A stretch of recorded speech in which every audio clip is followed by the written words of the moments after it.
Драги зрители, днешната кореспонденция ще ни отведе на едно от най-необичайните, екзотични и самотни места на планетата – на обятната пустиня, погълнала огромната територия на щата Невада.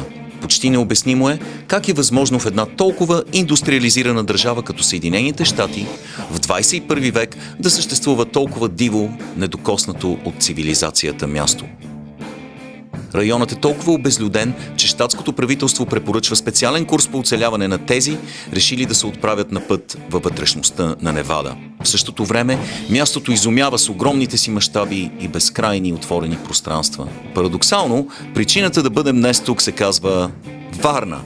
Да, странно е, но наистина точно името на нашия древен пристанищен град ме накара да грабна волана, да карам дни и нощи и да пристигна в сърцето на пустинята. Но какво общо може да има нашата красива черноморска русалка с пустинята на Невада?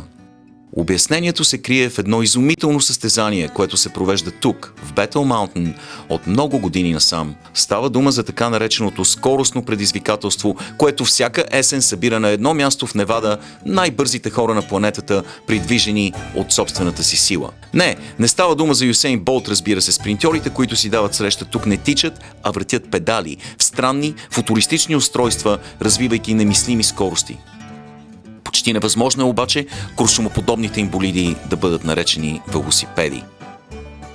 В продължение на десетилетия един изумителен българин на име Георги Георгиев неизменно печели състезанието с потискащо надмощие. Свръхлеките аеродинамични устройства на българина държат на практика всички световни рекорди. Всяко превозно средство, създадено от Георги, носи името на родния му град Варна. През годините многобройни екипи от целия свят, въоръжени с корпоративни спонсорства, олимпийски колоездачи, научни колективи, механици и специалисти правят безплодни опити да детронират гениалния българин и неговата Варна. Най-невероятното е, че Георги не е инженер или механик, а просто бивш скулптор, който няма никакви математически познания, не използва компютър и разчита само на себе си и на своя необясним усет към формите в природата. При мен всичко е интуитивно, каза ми Георги. Има нещо необяснимо, нещо вътре в мен, което ми подсказва какво трябва да направя, за да скрия Варна от вятъра. Варненецът, който необяснимо защо е непознат в България, е наричан от много хора по целия свят с една единствена дума – гении. Преди няколко години учени в университета Бритиш Колумбия във Ванкувър решиха да подложат болидът на Георги на сложен компютърен анализ в специален аеродинамичен тунел. Месец по-късно изумените учени публикуваха доклад, в който заключиха, че Варна е най-съвършенната аеродинамична форма, създадена от човечеството. Това заключение се потвърждава и от изумителните рекорди, поставени от болидите на Георги и управлявани от неговия пилот Сам Уитингъм, който е бивш пистов колоездач в националния отбор на Канада. Бетъл Маунтън, Невада, може да няма много, но разполага с най-правият и най-плосък пътен участък в Съединените щати. Става дума за шосе номер 305, по което се движим в момента. В продължение на много километри по този безкрайен път няма абсолютно никакъв завой. Идеално асфалтираната плоска лента е постлана в нереално перфектна права линия, стелеща се към хоризонта на пустинята. Точно тук, миналата година Георги вписа завинаги името си в историята, тъй като неговата Варна Диабло 3, водена от Сам Уитингъм, смаза световния рекорд, развивайки повече от 132 км в час. За пръв път превозно средство с двигател една човешка сила достигна 1/10 от скоростта на звука. Събитието бе широко отразено в медиите, а ESPN и Discovery отредиха специални предавания за Георги, Варна и Сам. Устройството е направено по дизайн на варненеца и е изработено от въглеродни нишки и кевлар. Колелетата са дискови, изключително тънки и също изработени от споменатата сплав. Усилието на колоездачите е изцяло анаеробно и поставя на жестоко изпитание тяхната сила и издръжливост, тъй като маниакалното засилване продължава почти 10 км. Кабината се запечатва със специална лепенка, така че в нея да не прониква абсолютно никакъв въздух, който да наруши аеродинамиката. Лишени от кислород, в края на всеки пробег, водачите са на ръба на съзнанието си и често трябва да бъдат изнесени на ръце от болидите. Тъй като скоростта е огромна, всяко състезание може да се окаже последно за пилотите.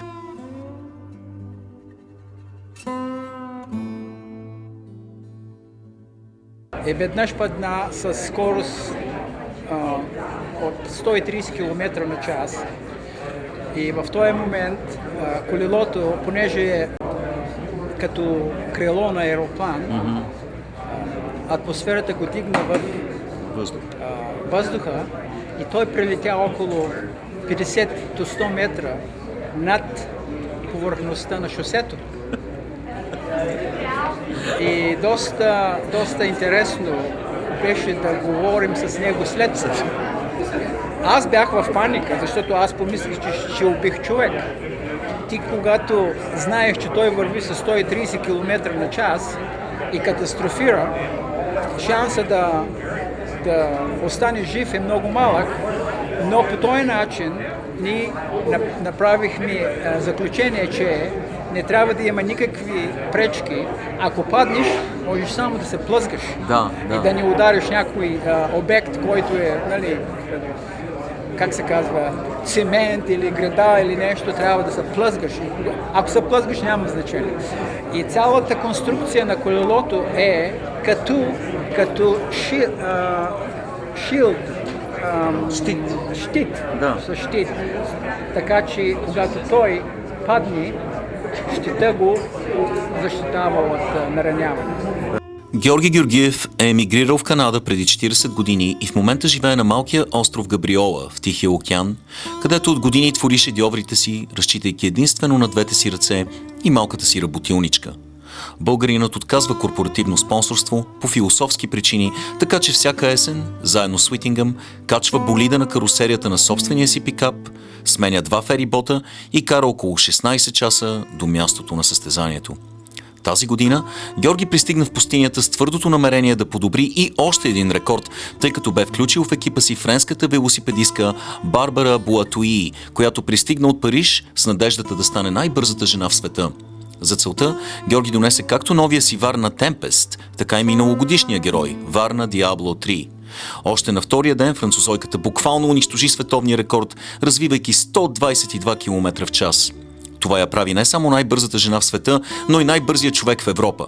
Само 3 души в света са развили по-голяма скорост от нея, при това всички мъже и всички с модели на Георги Георгиев.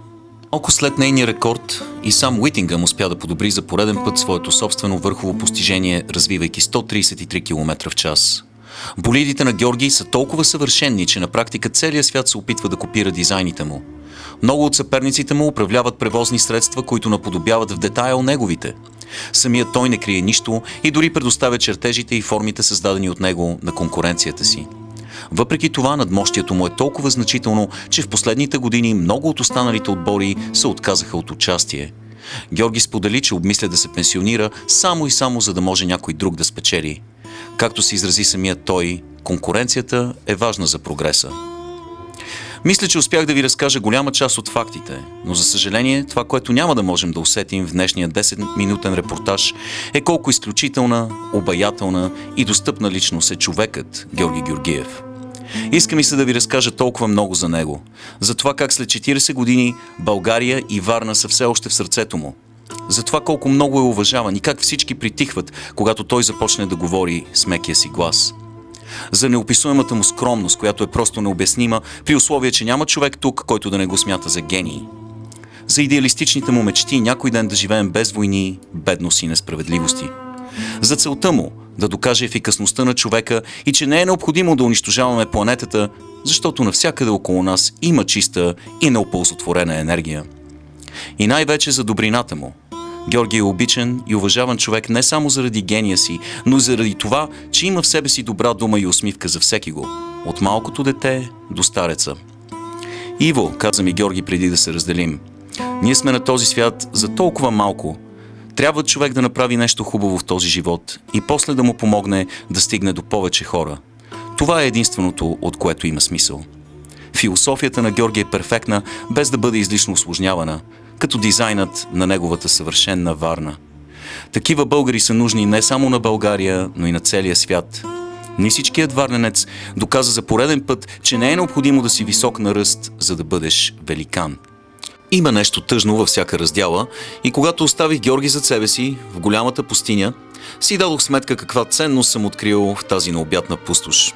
Това безлюдно, обезобразено от слънцето място, изведнъж придоби особена стойност и чар и в този момент Не можех да не си спомня прочутите думи на обичания от всички нас герой на Екзюпери, Малкия принц. Красотата на пустинята е в това, че някъде в себе си тя крие кладенец.